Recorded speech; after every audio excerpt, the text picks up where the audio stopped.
Aussie dollars strengthened slightly on these Chinese numbers. What do you make of it overall for the currency markets going forward?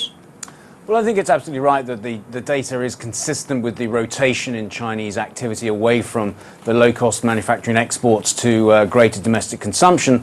But I think it's very much the case that the numbers, as you say, are not too hot, not too cold. But I think the risk is that we do see a further deceleration in activity as we go through this year. The fact that we didn't see the worst case scenario emanating as far as Q2 is concerned has obviously provided the Aussie with a little bit of a relief rally, but I think it is nothing more than that. I think the Australian story is still obviously closely leveraged with China. That deceleration, partly of the rotation and growth, but the deceleration nonetheless, I think will continue to influence the Australian dollar. I think that will continue to fall.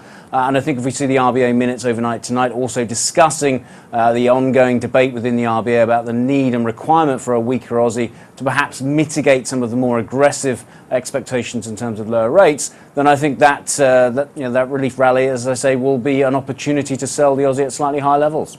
Now, speaking of minutes, we've also got the Bank of England minutes this week. First for Carney. We've got other data points too, the ZEW, we've got G20 on Friday. What is the biggest risk event for currency markets this week? Well, you're absolutely right. It is another big data week, and I think it is going to be an interesting week because, of course, we get more understanding of how central banks are looking at financial markets, and I think that will be particularly interesting. So, as you say, we have the first minutes from the Bank of England under the Carney tenure. I think there will be a potential risk factor that we don't get 3 votes for QE that we've seen subsequently. So those that have just been assuming that Mr. Carney will come in with a dovish bias and maintain the vote for QE that Mr. King have been pursuing, I think could be a little disappointed. That might cause a little bit of a frisson of excitement on the release of the minutes, because I think Mr. Carney will be much more favourable towards the forward and guidance. I think the statement that came along with that rate decision is consistent with that. But I think that's going to be one risk factor which could see a little bit of uncertainty. We've also got the first Bank of Canada meeting with also the new governor this week. That will be another risk factor which I think people will consider, where the NPR to come beyond that will lower the growth forecast. So I think that might provide some opportunities to buy the Canadian dollar on any dips.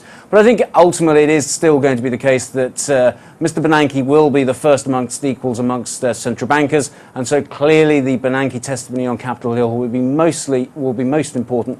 And I think particularly with reference to the fact that markets, I think, still want to buy dollars on dips. So I think we'll be looking for any markets will be hoping to cling on to any optimistic comments that he will make, particularly in the Q&A, as an opportunity to buy dollars. And just very quickly, your target for the dollar index off the Bernanke latest comments?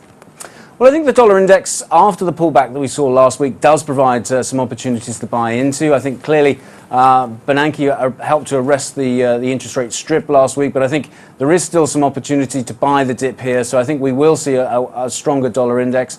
I think we will see that continuing through the second half of this year, and I think we will find that the dollar index will be something like 3 to 5% higher by the end of this year. But I think there's probably an opportunity for a 1 to 2 big figure topside rally as far as this week is concerned, if, as I say, the markets cling on to any positive comments that Mr. Bernanke makes in the Q&A.